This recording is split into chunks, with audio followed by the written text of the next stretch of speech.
MP LADS నిధులపై Ongole MP Magunta Srinivasulu Reddy అసంతృప్తి వ్యక్తం చేశారు. ఒంగోలు పోలీస్ శాఖకు ఎన్నోసార్లు నిధులు అందించినా తగిన గుర్తింపు ఇవ్వడం లేదని ఆవేదన వ్యక్తం చేశారు. ఒంగోలులో ఓ పోలీస్ గెస్ట్ హౌస్కు నిధులు ఇచ్చామన్నారు. కానీ నిధులు ఇచ్చిన ఎంపీకి మాత్రం విలువ ఉండటం లేదని మాగంటి శ్రీనివాసులరెడ్డి మండిపడ్డారు. పోలీస్ శాఖ వరకైనా కూడా ఎక్కువగా పోలీస్ శాఖ వరకే కూడా చాలా సార్లు చాలా పర్యాయాలు ఎంపీ ల్యాడ్స్ కావాలని అడుగుతూనే ఉంటారు.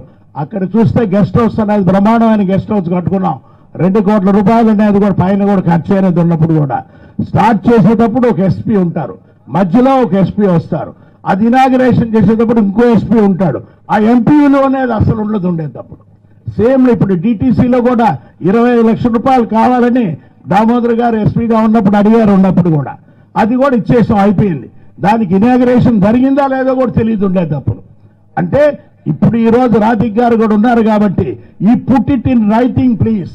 ఇట్లా ఎంపీ గారు కూడా నిధులు కూడా వస్తున్నాయి కాబట్టి ఆ ఇనాగరేషన్ అనేది కూడా పద్ధతిగా చేస్తూ ఆ పేరు శిలాపథకం కూడా పద్ధతిగా కూడా చేస్తే కూడా బాగుంటుంది అనేది నా సూచన. లేకపోతే నేను ఎంపీగా ఉండి కూడా నేను నిధులు ఇస్తూ ఇక మామూలుగా దాన్ని బయట నుంచి చూసుకునే పరిస్థితి వస్తున్నది అనేది కొంచెం బాధ కలిగింది. కాబట్టి